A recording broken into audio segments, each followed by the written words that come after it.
What do you think? An Indian ringneck? You'll get to see one in a minute. Or a Caique? Which would I pick? What do they like? I thought that was a Quaker flying overhead. Nope. It's one of my green cheeks inside. Welcome, guys. I'm Kaylin. I love parrots. Parrots are my bliss. I have 22 species of parrots. 23 species of parrots.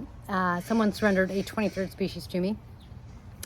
Love parrots, and I love inspiring you with your parrots and helping you have a blissful bond. And I'm really excited because now YouTube invited me to start a membership group. So if you want to get to know me and my parrots even more. Now, if you are already used to hanging out, thank you for being here. I appreciate it. I love that you guys come back to see my crazy bliss. And today we're going to talk about these guys. Make sure, if you haven't already, that you have already set your preferences so that YouTube lets you know when there's a video the next day. I try to say that fast because, you know. And let's get going.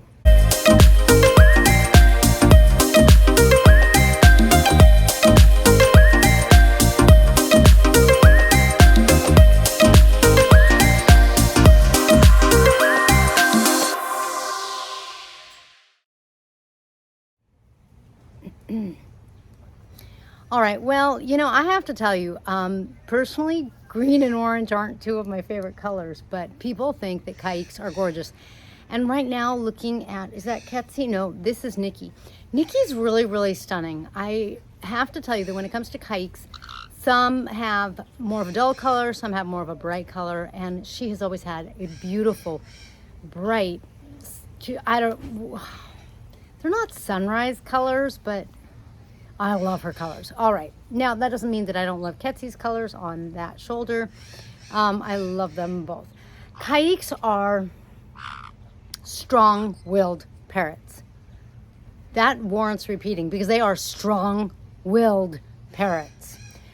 Some people really hate to hear the word starter parrot. This is not a starter parrot. I'm going to use that to describe the fact that this is a parrot that you need to be able to handle.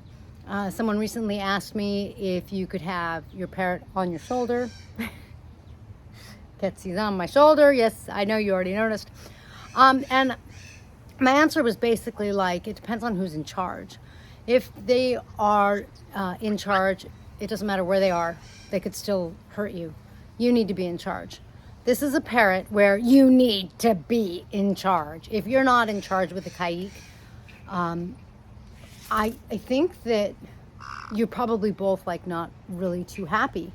They're not probably happy because they're not in the wild. So I'm not sure that they're equipped to lead the flock. And it's your terrain, you should be leading. So that's really important. I think that makes a big, big difference with these guys.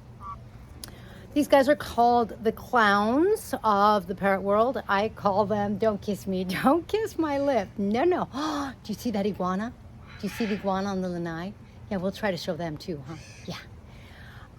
I call these guys the parrot that'll show you happiness. If you don't know how to have fun, if you don't know what joy is, these guys exude it. It comes out in their feathers instead of their pores. Get it? And they really do have fun. One great benefit of Caiques is that they are really social, and even though they do pair off in twos, they are not antisocial with a third person. That means that when you have two Caiques, I think having one Caique would be particularly very hard on the Caique. This is a very social butterfly. I mean, you can almost see the butterfly wings. And so leaving them alone in a cage, oh gosh. On the other hand, if you have two Caiques, they play, they roughhouse, they rumble, they tumble, they take balls, if you give them balls that fit in their feet, and they juggle them. No, of course not literally, but metaphorically. I mean, really, that's the way they are. They're incredible birds. Now, like any other species, they have personalities. Their personalities really vary. Ketsi over here on my shoulder is stubborn, and it's really hard to explain to Ketsie that Ketsie's not in charge. I used to think Ketsie was a boy. Ketsie laid eggs for me. Thank you to the breeder who sold me a DNA'd male. I'm pretty sure that was not parrot poop, but horse poop because it's bigger.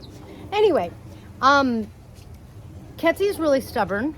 Some Caiques can be. I've done videos on, you know, are Caiques mean? Are they going to turn on you? Because people ask questions like that. Caiques are like any other parrot, you know.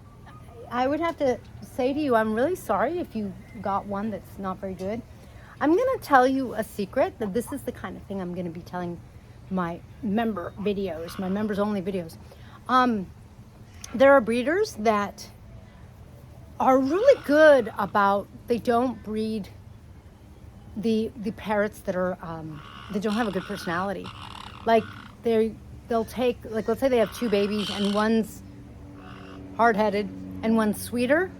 They'll breed the sweeter one because some of her personality is passed on, and so that way, you know, like they become better pets. And while I haven't really heard this too much, I did hear this weekend because I went to a breeder. Caiques have gotten nicer because they've gotten somewhat domesticated. Domesticated like a dog? No, I wouldn't say so. But if you know what I mean, the first Caiques that were imported before '92 were wild. Are you surprised? I'm sorry. I hope you're sitting down. I hope I didn't shock you. Yeah, you know, they're more wild, that kind of thing. You know, it's like they probably either hadn't seen people or they saw people at a distance, you know. And then all of a sudden, here they are with people. Hey, you want me to pet you? You want me to pet you? Oh, look at you. Look at you. Look at you. Yes. And, you know, and all of a sudden they're interacting with people. Well, some of that is passed down, I think, genetically, and that's based on some documentaries I've seen. But I think also the parents pass it down. When I do my light breeding, the parents that like me and who have been pets, and I don't mean Caiques because I have my very first clutch of Caique babies. So I haven't had enough experience with them, although I can't imagine they're any different. But my parrotlets, the ones that have been pets, they are, like, their babies are nicer to me, and they're nicer like when they're in the nest box and stuff like that. So in other words, they pass it on. They do tell their kids. And to some extent, you know, even if they didn't tell their kids, like, just their attitude is going to teach their kids. When they see the human, if they don't freak out, the kids get that. Okay, so Caiques are, they can be little monsters. Any parrot can be. They can be sweet. I had one Caique who was the best parrot ever. I adored her. She was like, I couldn't put her down. I just couldn't. So, you know, I was bonded to her.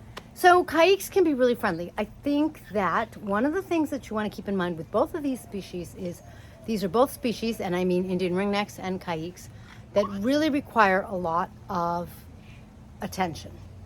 And that's a generality. With some of them, it's not going to be true. With, you know, some individuals, it's probably going to be more true. What is my favorite thing about Caiques? If I were like having to start my flock over, would I include Caiques? Like, let's say I was going to limit, because 23 is crazy, but I love it, and it helps me really learn about them and be able to help you hopefully have a blissful bond. Hey, sweetie. Hi. Burp, burp. If I was starting my flock over, would I include the Caiques that are no longer on the screen? One is right there, and the other one's right there. Yes, I would want them in my flock again. They're really, I mean, how could you not have, in my perception, the embodiment of joy and happiness and a good time? If I didn't have a Caique in my house, I wouldn't know how to have a good time. Of course I would include them in my flock.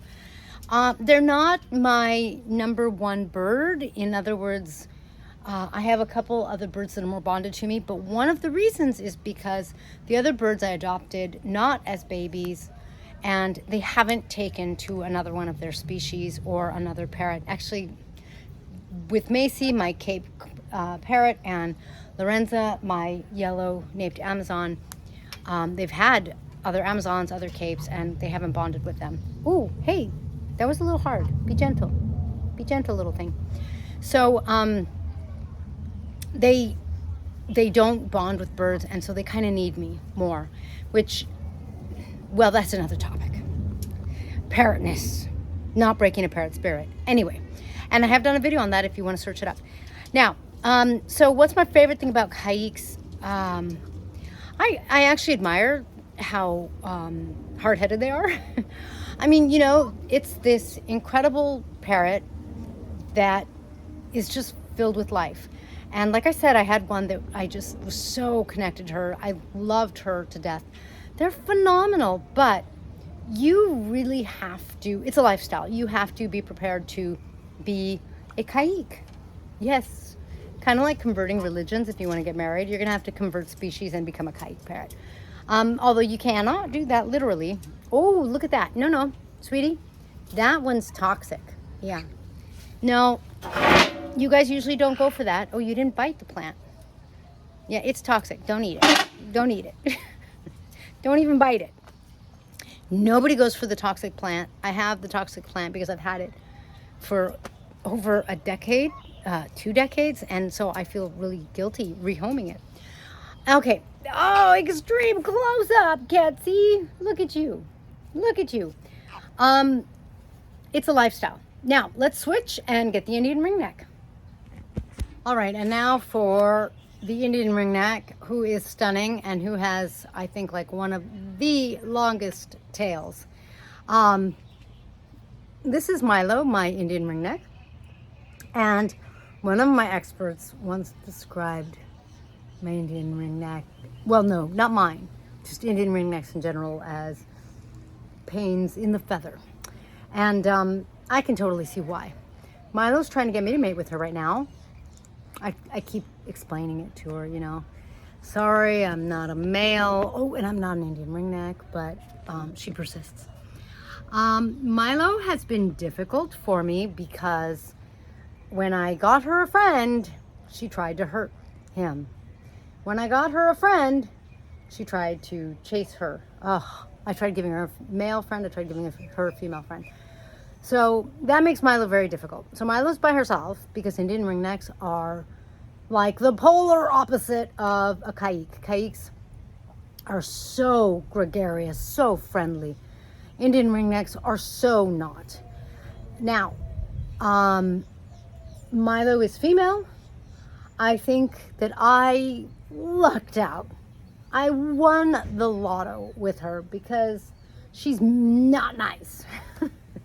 And I really think that all of you who have nice Indian ringnecks, you lost the lottery. I won because I have the difficult one. I'm so being sarcastic. In a way, it's good because it gives me the opportunity to really understand and know how difficult an Indian ringneck can be. It's possible they can be even worse, but I can tell you from my experience, she's difficult. I don't regret her. I'm really glad I know the species. I love Milo. I love all my species. I really do. God, I haven't really met a parrot I didn't like, except one that didn't like me and was trying to bite me, but that's a different topic. But Milo, I do love her. I do adore her, but it's very difficult to take care of her in the sense that I haven't been able to give her another of her own species. She used to be friends with one of my green cheeks until she tried to hurt him. You know, she's just, she seeks out trouble. And so I have problems with her. She can't be in certain rooms because she'll go and try to hurt smaller birds. It's a nightmare. And so she's difficult. Again, it doesn't mean that if you get an Indian ringneck, it's going to be like that. I think some are. I think most of them probably aren't. I can't speak to them because I've really only had firsthand experience with Milo. Like Caiques, Indian ringnecks can be loud. I do think Caiques are louder. They're louder. Milo is giving you some bad examples. She's like, look at, I'm so quiet and innocent. I'm just looking up. I'm just a little angel. Don't believe it. And she's not horrible. She really, I don't want you to misperceive me. I just want you to have a really good understanding that on her troubled side, there's trouble. And on her angelic side, there's sweetness. But these are both species that really have both sides. I'm going to tell you that I have a couple videos, the best parrot on Cape parrots, the best parrot on Linny parrots. I have at least 3 species I think that you could look at for parrots that don't have as much of that difficult side. Now, almost every species bites, if not every species. There are some species that don't bite. I was speaking with Carrie, who runs Bird Gardens of Naples, an incredible rescue. Honestly, there's some rescues I have no respect for, and that's something I might gently talk about a little bit in my membership. Maybe not, because I don't like to say negative things about anyone. Where are you going? Where are you going, huh? But I will very easily and quickly tell you when I find a rescue that I like. And I haven't, I don't look at rescues a whole lot, but Bird Gardens of Naples, I was so impressed. She's phenomenal with her birds. She breaks her back. I mean, bends over backwards. It's crazy to help her birds, to help parrots. It's phenomenal. And, she was saying, yeah, people tell me, they want a parrot that doesn't bite, that's not loud, that's a good companion. And she goes, and it doesn't. I go, it does. And she goes, what are you talking about? I go, Cape Parrot. And she's like, you're right. I know the species I have had. Like, I really know them. Don't I, Milo? And that's how I know Milo. That's how I know that she has a devilish side. What do I love about Milo? There, now you're hearing her. Milo, who has now gotten away. Oh, I wanted to show you the iguana. And the iguana's still there. Milo loves me. She's sweet that way. Milo just flew into the pool. Good job, sweetie. All right. She got herself out. Oh my goodness. All right, Milo's fine. I rinsed her off to get the chlorine off, and I put her back so that she can dry and rest. Oh my goodness. I'm going to wrap up by saying, Milo, she gives me some challenges, and that's hard. When she's not bugging another bird, sorry, there, we got the camera set. When she's not bugging another bird, and it's just she and I, she can be great. Because of that, it's hard to spend time with her. This is Ale, my white crowned Pioneus. He's relatively quiet. This is about Indian Ringnecks and Caiques, but I put the Caiques back and Milo got wet. I'm gonna say that you're gonna spend about half as much for an Indian Ringneck as you are for a Caique. And I'm gonna say, if you're only gonna get one, get the Indian Ringneck, because the Caiques you should really, really, really have 2. If you only have one, and then the Caique is aggressive, one very good reason for it is because they're by themselves and they're frustrated, angry, mad, insecure. Like, a lot of things can happen, and so that's kind of a problem. And I would say that would be a really good reason, if you're only having one, to get an Indian Ringneck. But they both really, like I said, need time, and they need you to be the alpha. I think that they are amazing species. I also, like I said, if you get a male Indian Ringneck, I think you're going to have almost a different bird than Milo. Good, bad, right, or wrong, there you have it. With Indian Ringnecks, it's a matriarch, and those matriarchs they're a little heavy-handed, I think I'll say. And they're not all like that. I had Azure, who was supposed to be friends with Milo, and I found Azure a phenomenal home, and she went into a new phenomenal home because it didn't work with Milo, and I didn't have the time to spend with her. So I found something where I think she is happier, and she has a male friend, and they took to each other and they sing to each other, and it's just so much better. Milo doesn't do that. So I think that you are gambling a little, especially if you get a female Indian Ringneck. With Caiques, if you spend the time with them, I think that you'd be surprised at what a really good experience you can have. But it's like a dog. You know how some people have a dog and their dog eats their house and bites their friends, and and most dogs aren't like that. But then there's other people who have a dog. They went to puppy school, they trained their dog, and their dog is like this incredible, fluffy, wonderful thing that guards them and is loving and kisses them just like that. I think a Caique could be similar. You just really have to put in the time and the training and really develop the relationship, really create that bond with your parrot, which is the goal. If you have a parrot, you should be trying to create a bond. But that's a parrot that really, really is demanding of that, and without that could be problematic. And again, I just can't emphasize it enough. I think that's true with both species. Ale, for example, he is an example of a parrot that's a lot easier. You're going to be the alpha more so by default. At least that's my experience so far. Oh, look at that. Hi, sweetie pie. So if you don't want a lifestyle with a little bit of a stubborn parrot, I wouldn't look at either of these species. These are very pronounced species. All right. I hope that paints a good picture for you. Thanks for joining me in this blissful video. If you have any questions, please be sure to post below. I love reading your comments when you like and comment. It really helps my juice, helps me grow my channel, and I appreciate it because that helps me support my flock, just like if you become a member. Thanks, and I'll catch you next time.